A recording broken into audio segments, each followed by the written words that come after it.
अफगानिस्तान में तालिबान की अपनी पोजीशन मजबूत करने की कोशिश की वजह से खौफ व हिरास का माहौल। कई जगहों से अक़लियतों पर हमलों की खबरें। तालिबान को कई जगहों पर लोगों और मुखालिफ क़ुव्वतों का करना पड़ रहा है सामना। इत्तलात के मुताबिक 3 अजला तालिबान के कब्जे से कराए गए आज़ाद।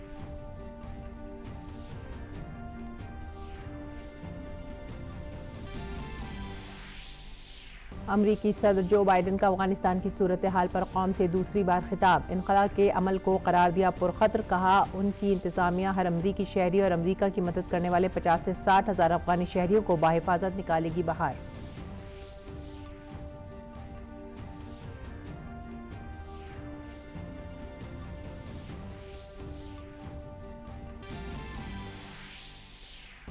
नेटो के वज़ीर ख़ारजा का ब्रसल्स में अफगानिस्तान पर मुश्तरका हिकमत अमली पर इजलास। तालिबान को दहशतगर्दी की हिमायत और इंसानी हुकूक़ की खिलाफ वर्जियों के लिए दिया इंतबाह। वज़ीर ख़ारजा एस जयशंकर की दोहा में अपने कतर के हम मनसब से अफगान सूरत हाल पर तबादला ख्याल।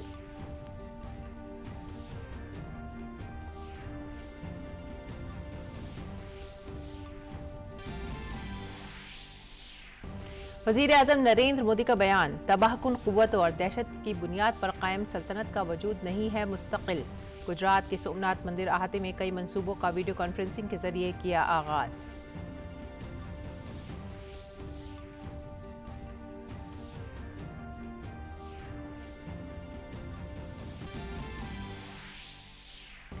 मुल्क में 12 साल से ज्यादा उम्र के बच्चों के लिए कोविड टीके को हरी झंडी। जायडस कैडिला की वैक्सीन जायको डी को हंगामी इस्तेमाल की मिली मंजूरी। यह है दुनिया की पहली DNA पर मबनी कोविड वैक्सीन। वजीर आजम ने करार दिया इसे गेम चेंजर।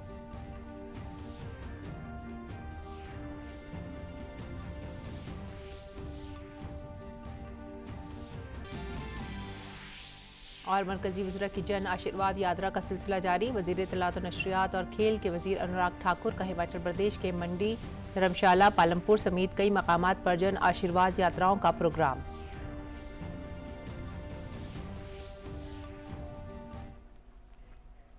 आदाब नाज़रीन, सुबह 9 बजे की उर्दू खबरों में आप सभी का खैर मकदम है। मैं हूं सादिया अलीम। नज़र डालेंगे इस वक्त की ख़ास खबरों पर। अफगानिस्तान पर तालिबान के कब्जे के बाद लोगों की तरफ से किए जाने वाले एहतजाज का दायरा बढ़ता जा रहा है। अफगान खबररसा इदारों के मुताबिक 3 अजला को तालिबान के कंट्रोल से आज़ाद करा लिया गया है। इत्तलात के मुताबिक तालिबान मुखालिफ कमांडर अब्दुल हमीद की क़ियादत में सूबा बगलान के 3 अजला तालिबान से आज़ाद कराए गए हैं। अफगानिस्तान की सबसे बड़ी खबररसा एजेंसी बसवाक की जानिब से जारी करदा वीडियोज़ में दिखाया गया है कि मकामी लोग अजला के आज़ाद होने के बाद कौमी परचम लहराकर खुशी में नारे बुलंद कर रहे हैं। दूसरी जानिब तालिबान के जरिए मुल्क पर अपना कंट्रोल मजबूत करने की कोशिशों के दरमियान दहशत, खौफ व हिरास और अफरा तफरी का माहौल बरकरार है। दरिस्ना तालिबान की तरफ से अक़लियतों की नस्लकुशी की हालिया रिपोर्ट्स के बाद लोगों में खौफ बढ़ गया है। इंसानी हुकूक़ की एक बैनुल अक़वामी तंजीम ने ऐनी शाहिदीन के हवाले से बताया कि तालिबान हज़ारा बिरादरी पर जुल्म कर रहे हैं। तालिबान के सूबा गजनी पर कब्जा करने के बाद वहाँ के गाँव में हज़ारा बिरादरी के 9 अफराद को बेदर्दी से कत्ल कर दिया गया। रिपोर्ट के मुताबिक जुलाई से अब तक तालिबान के हाथों मारे गए हज़ारा बिरादरी के लोगों की तादाद का ये एक बहुत छोटा हिस्सा है। अमरीकी सदर जो बाइडन ने अफगान बुहरान पर 4 दिनों में दूसरी बार मुल्क से खिताब किया। उन्होंने कहा कि लोगों को बाहिफाजत निकालने के लिए अफगानिस्तान में अब तक के सबसे मुश्किल ऑपरेशन का एहतमाम किया जा रहा है। उन्होंने तालिबान को खबरदार किया कि अमरीकी फौजों पर हमले बर्दाश्त नहीं किए जाएंगे। बाइडन ने कहा कि अमरीकियों और दीगर ममालिक के शहरियों के साथ अफगान लोगों को भी निकाला जा रहा है। उन्होंने कहा कि काबुल एयरपोर्ट पर अमरीकी फ़ौज का मुकम्मल कंट्रोल है। बाइडन ने मजीद कहा कि अमरीका हर एक अमरीकी और अमरीका की मदद करने वाले 50 से 60 हज़ार अफगान शहरियों को बाहर निकालेगा। Spoke to you on Monday. We've made significant progress. We've secured the airport, enabling flights to resume. Not just military flights, but civilian charters and from other countries, and the NGOs taking out civilians and vulnerable Afghanis. And now we have almost 6,000 troops on the ground, including the 82nd Airborne, providing runway security. The Army 10th Mountain Division standing guard around the airport, and the 24th Marine Expeditionary Unit assisting the civilian departure. उधर NATO के वज़ीर ख़ारजा ने खबरदार किया है कि अफगानिस्तान में किसी भी मुस्तकबिल की हुकूमत को इस बात को यकीनी बनाना होगा कि अफगानिस्तान दोबारा दहशतगर्दों की महफूज पनाहगाह ना बन जाए। इसके साथ ही अफगानिस्तान के बैनुल-अक़वामी अज़ाइम पर अमल करने पर भी जोर दिया गया है। नेटो के वज़ीर ख़ारजा के इजलास में रुकन और इत्तेहादी ममालिक के शहरियों को अफगानिस्तान से बाहिफाजत इनक़लाब पर तवज्जो देने पर इत्तफ़ाक़ किया गया। तमाम वज़ीर ख़ारजा ने अफगानिस्तान में तशद्दुद के फौरी ख़ात्मे का भी मुतालबा किया। उन्होंने कहा कि मौजूदा सूरत हाल में नेटो ने अफगान हुक्काम को हर किस्म की मदद बंद कर दी है। वज़ीर ख़ारजा एस जयशंकर ने कल दोहा में कतर के वज़ीर ख़ारजा शेख मोहम्मद बिन अब्दुल रहमान अल सानी से मुलाकात की। दोनों रहनुमाओं ने अफगानिस्तान के बारे में नतीजा खेज़ तबादला ख्याल किया। सानी कतर के नायब वज़ीर आज़म भी हैं। एस जयशंकर अक़वाम मुत्तहिदा की सलामती कौंसिल में आला सतही इजलास की सदारत के लिए न्यूयॉर्क में थे। काबिल ज़िक्र है कि अगस्त में भारत की सदारत के दौरान एस जयशंकर ने सलामती कौंसिल में आला सतही इजलास की सदारत की। बुध को पहला प्रोग्राम मुहाफ़िज़ों की सिक्योरिटी, टेक्नोलॉजी और क़याम अमन पर खुली बहस थी, जबकि 19 अगस्त को दूसरा प्रोग्राम दहशतगर्दाना सरगर्मियों की वजह से बैनुल-अक़वामी अमन व सलामती को लाहक़ ख़तरात पर गौर व ख़ौज़ के लिए एक इजलास था। इजलास एक ऐसे वक्त में हुआ है जब इतवार को तालिबान ने काबुल पर कब्जा कर लिया और काबुल के सदारती महल का कंट्रोल संभाल लिया। तालिबान की जानिब से सहाफ़ियों और उनके ख़ानदानों को निशाना बनाए जाने की खबरें मौसूल हो रही हैं। कई बैनुल-अक़वामी तंजीमों ने इन वाक़यात पर गम व गुस्से का इजहार किया है। सहाफ़ियों के हुकूक़ के लिए सरगर्म बैनुल-अक़वामी तंजीम रिपोर्टर्स विदाउट बॉर्डर्स ने तालिबान की जानिब से सहाफ़ियों को निशाना बनाए जाने की पुरज़ोर मज़म्मत की है। तंजीम ने ट्वीट किया कि हम अफ़गानिस्तान की मकामी और बैनुल-अक़वामी मीडिया के लिए काम करने वाले कई सहाफ़ियों के ख़ानदान पर दबाव और धमकी की मज़म्मत करते हैं। डॉयचे वेले का एक सहाफ़ी भी निशाना बनाए जाने वाले सहाफ़ियों में शामिल है। एक और ट्वीट में तंजीम ने कहा कि अफ़गानिस्तान के कई दूसरे हिस्सों में भी सहाफ़ियों के ख़ानदान को धमकियाँ दी जा रही हैं। हम इस तरह के दबाव को तालिबान की जानिब से सहाफ़ियों के तहफ़्फ़ुज़ के लिए कराई गई यकीन दहानियों के ख़िलाफ़ समझते हैं।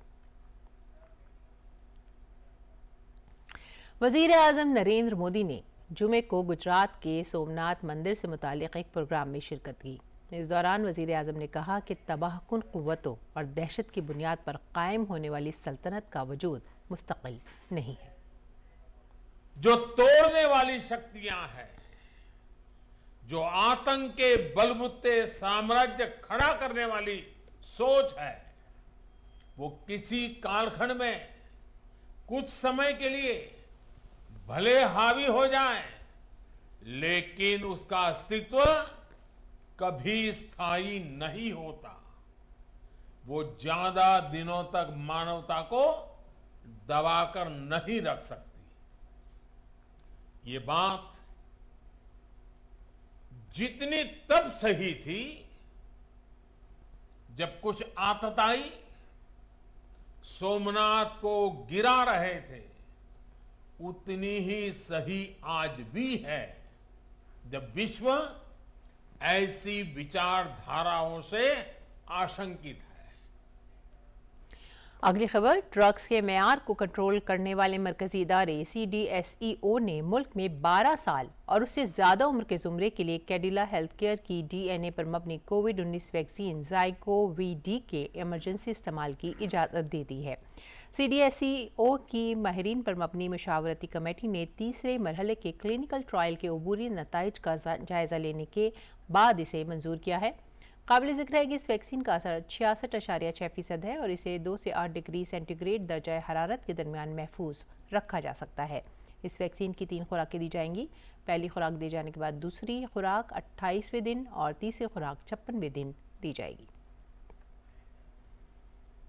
वज़ीर आज़म नरेंद्र मोदी ने कहा है कि दुनिया की पहली DNA पर मबनी ज़ाइडस कैडिला की ज़ाइकोवी-डी वैक्सीन मुल्क के साइंसदानों की एक अहम हसूलियाबी है। वज़ीर आज़म मोदी ने ट्वीट करके कहा कि भारत कोविड-19 से पूरी क़ुव्वत से जंग कर रहा है। ज़ाइडस यूनिवर्स की तरफ से दुनिया की पहली DNA पर मबनी ज़ाइकोवी-डी वैक्सीन को मंजूरी भारतीय साइंसदानों में बेइंतहा जोश व खरोश का सबूत है। ये वाकई एक अहम हसूलियाबी है। और मरकजी वजीर सेहत मनसुख मंडाविया ने ट्वीट करते हुए कहा है कि भारत में अब तक 6 कोविड वैक्सीन मंजूर की जा चुकी हैं, जिनमें ज़ाइकोवी-डी भी शामिल है और ये मुल्क में तैयार की जाने वाली दूसरी वैक्सीन है। उन्होंने कहा कि ये वजीर आज़म नरेंद्र मोदी के आत्मनिर्भर भारत के ख्वाब को पूरा करती है। उत्तर प्रदेश में रियासती हुकूमत ने कोविड मरीजों की तादाद में कमी के पेश नज़र हफ्ते के आखिर में इतवार को कर्फ्यू ख़त्म करने का फैसला किया है। रियासत में कोविड की बेहतर सूरत हाल के मद्देनज़र वज़ीर आला योगी ने इतवार को हफ्तावारी कर्फ्यू को ख़त्म करने की हिदायत दी।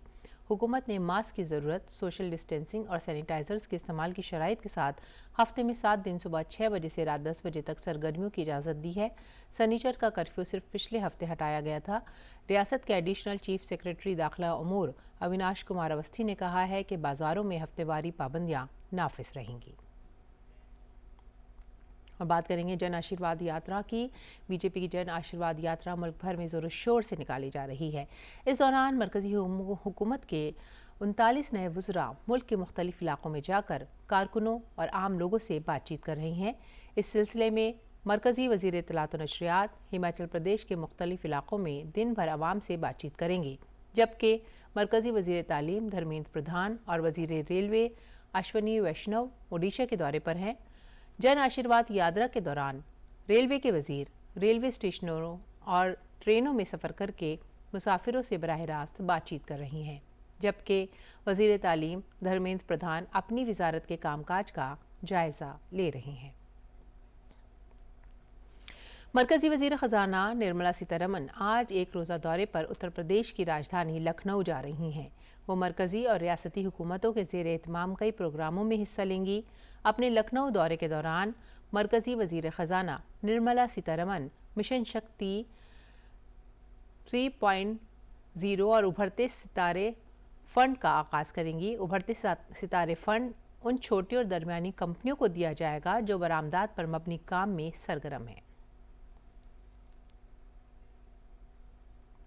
वज़ीर दिफा राजनाथ सिंह ने आर्मी हेडक्वार्टर्स को मंसूबा बंद खरीदारी से मुतालिक ज़रूरी तफसीलात को वेबसाइट पर अपलोड करने की मंजूरी दे दी है।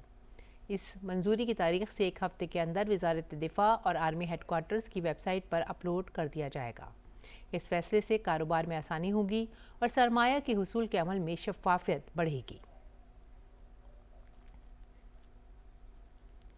अगली खबर जम्मू कश्मीर से। जम्मू कश्मीर के अवंतीपुरा के नेक बैरन तराल में हिफाजती दस्तों और दहशतगर्दों के दरमियान तसादुम जारी है। फौज और पुलिस मुश्तरका तौर पर इस ऑपरेशन को अंजाम दे रही है। रुख करते हैं दिल्ली एनसीआर का। दिल्ली एनसीआर में कल रात से शुरू होने वाली बारिश का सिलसिला जारी है। बारिश ने मौसम का मिजाज बदल दिया है और कई दिनों से जारी उम्स का माहौल अब खत्म हो गया है। बारिश की वजह से दर्जा हरारत में भी कमी आई है, जो 27 डिग्री तक गिर गया है। महकमा मौसमियात के मुताबिक आइंदा 3 दिनों तक बारिश का इम्कान है। महकमा मौसमियात ने आज के लिए ऑरेंज अलर्ट जारी किया है।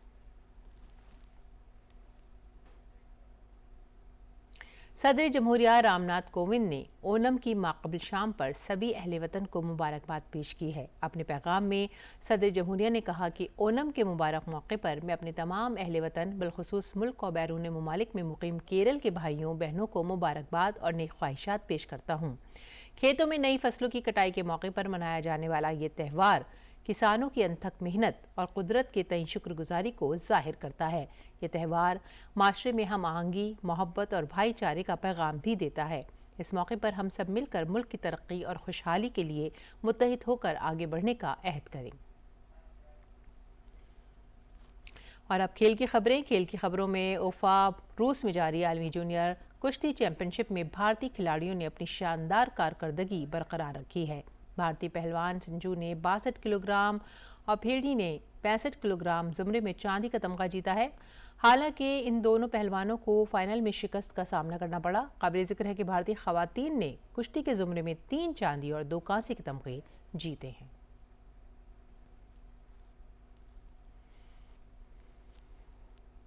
और इस दौरान जुमे को नैरोबी में जारी अंडर 20 वर्ल्ड एथलेटिक्स चैंपियनशिप में भारतीय खिलाड़ियों ने ज़बरदस्त कारकर्दगी का मुजाहिरा किया। शैली सिंह लॉन्ग ने फाइनल तक पहुंचने में कामयाबी हासिल की। शैली ने ग्रुप बी में टाइप करके फाइनल के लिए क्वालिफाई किया। उन्होंने अपनी तीसरी कोशिश में 6.1 4 मीटर की लॉन्ग जंप लगाई। इससे पहले उन्होंने अपनी पहली कोशिश में 6.34 मीटर और दूसरी कोशिश में 5.98 मीटर जंप लगाई। फाइनल के लिए क्वालिफिकेशन का निशान 6.35 मीटर था। ग्रुप बी में शैली का फाइनल मैच 22 अगस्त को शाम 6:55 पर होगा।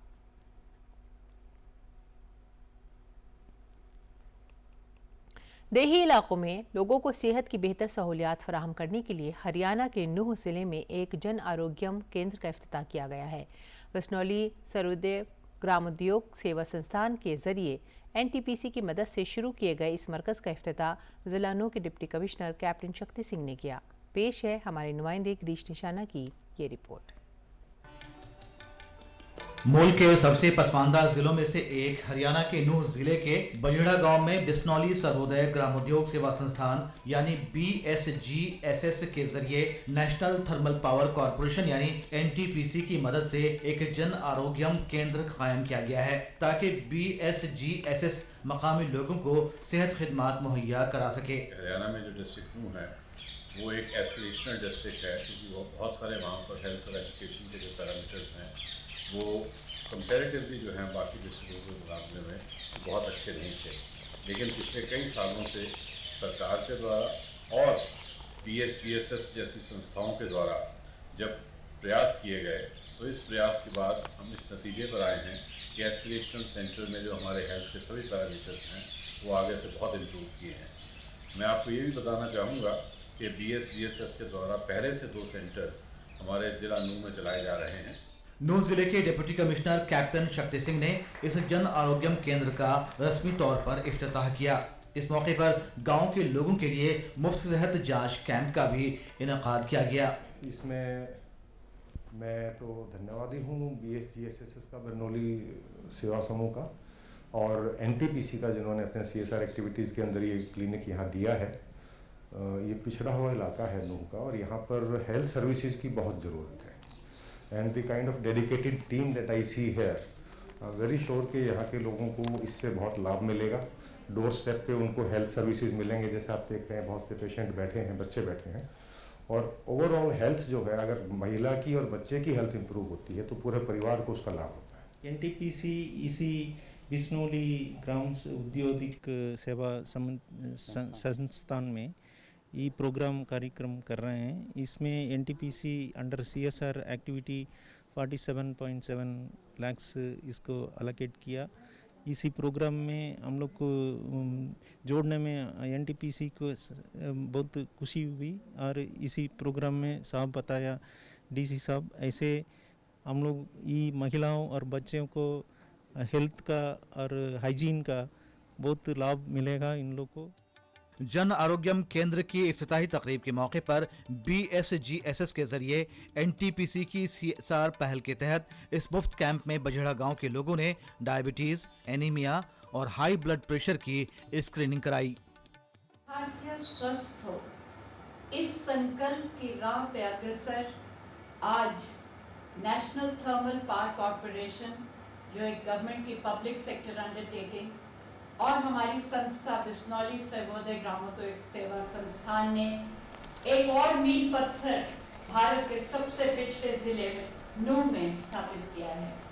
आज यहाँ आधुनिक चिकित्सा के लिए आधुनिक टेस्ट के प्रकरणों के साथ एक पूरा स्वास्थ्य केंद्र का उद्घाटन हो रहा है जिसको यहाँ के deputy commissioner Shri captain Shakti Singh कर रहे हैं और आज यहाँ पे 200 से भी अधिक लोगों के लिए एक चिकित्सा शिविर जहाँ पे एनीमिया, डायबिटीज और हाइपरटेंशन की चिकित्सा, टेस्ट और दवाइयाँ दी जाएंगी। ये आगे चल के इन लोगों को स्वस्थ करेगा और नूंह एक खुशहाल जिले में परिवर्तित। इस मौके पर काफी तादाद में गांव के लोगों की सेहत जांच की गई। इसमें डायबिटीज, एनीमिया और हाई ब्लड प्रेशर की स्क्रीनिंग के अलावा लोगों को मुफ्त दवाई भी दी गई। वाज़ेह है कि बिश्नोली सर्वोदय ग्रामोद्योग सेवा संस्थान एक गैर सरकारी तंजीम है जो गुज़श्ता 2 दहाइयों से दिल्ली, उत्तर प्रदेश, पंजाब और हरियाणा समेत कई रियासतों में ख़वातीन को बाख्तियार बनाने और सेहत खिदमात मुहैया कराने में मसरूफ़ है। हरियाणा के बजड़ा गांव से गिरीश निशाना की रिपोर्ट, DD न्यूज़ उर्दू खबरें।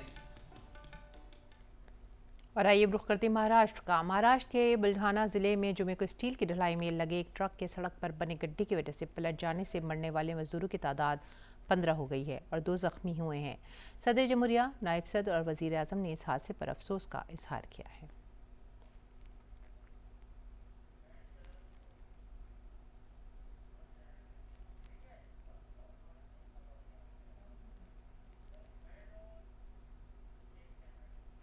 नाज़रीन, पेश दिल्ली से शाया उर्दू अखबारात का मुख्तसर जायजा।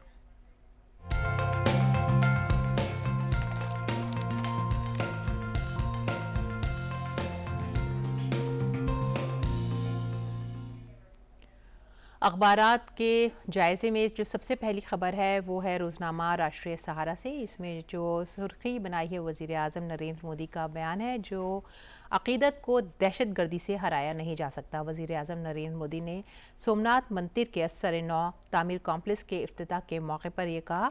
उन्होंने कहा कि जब चारों तरफ इस वक्त दहशत गर्दी का माहौल है और पूरी दुनिया दहशत गर्दाना नज़रिए से खौफज़दा है, ऐसे में सोमनाथ मंदिर की तारीख़ दुनिया को इस बात का पैगाम देती है कि दहशत अक़ीदे को हरा नहीं सकती और दहशत मुस्तकिल कायम नहीं रह सकती। इसके अलावा जो दूसरी सुर्खी हमने ली है वो है मईशत से मुतालिक, वो भी है राष्ट्रीय सहारा से। रवा माली साल में इक़्तिसादी शरह की 9.5% रहने का इम्कान। RBI ने कोरोना की दूसरी लहर के कम होने और साथ ही साथ माशी सरगर्मियों और मांग बढ़ने और हुकूमत के माशी पैकेज के ऐलान की वजह से रवा माली साल में मुल्क की इक़्तिसादी शरह के 9.5% रहने की उम्मीद का इजहार किया है। जो तीसरी सुर्खी है वो भी रोज़नामा राष्ट्रीय सहारा से और ये अफ़गानिस्तान से मुतालिक है। अफ़गानिस्तान का नया आइन तैयार किया जाएगा। और इस सुर्खी से पहले जो हमने खबर ली है वो है अफ़गानिस्तान की खबर का रुख हम करेंगे तफसील से। फ़िलहाल आपको ये बता दें कि कोरोना एक दिन में 37,000 से ज़ायद नए मामला जो हैं वो सामने आए हैं, लेकिन इस बीच यूपी में मामलात में कमी दर्ज की गई है और ऐसे में हफ्तावारी कर्फ्यू को हटाने का फैसला किया है योगी आदित्यनाथ सरकार ने। चौथी खबर जो हम ले रहे हैं वो है रोज़नामा राष्ट्रीय सहारा से ही और ये अफ़गानिस्तान से मुतालिक है। अफ़गानिस्तान का नया आइन तैयार किया जाएगा। तालिबान का तमाम फरीक़ों पर मुश्तमिल हुकूमत के क़याम का इंदिया और शहरियों को मुल्क न छोड़ने की तलक़ीन करने का मसाजिद के इमामों को पैगाम।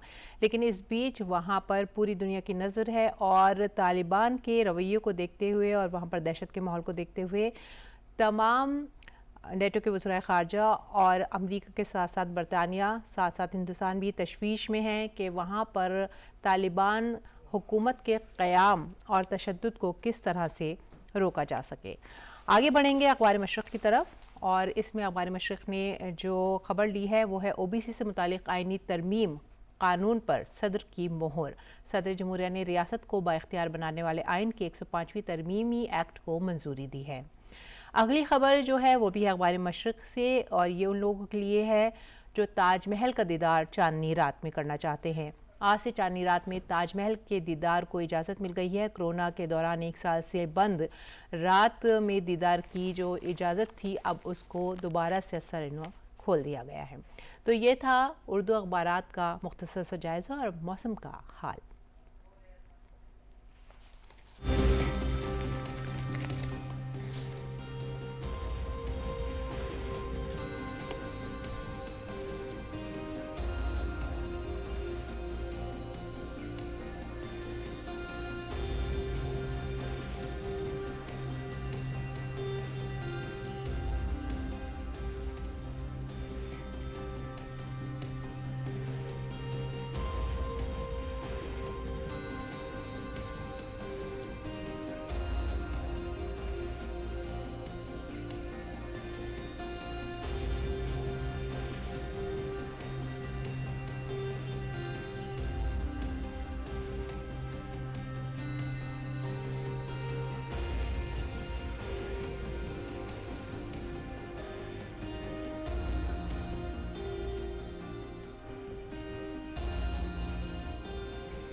इसी के साथ ये वक्त हो गया आप सभी से विदा लेने का। आप हमारी पूरी टीम को दीजिए इजाज़त।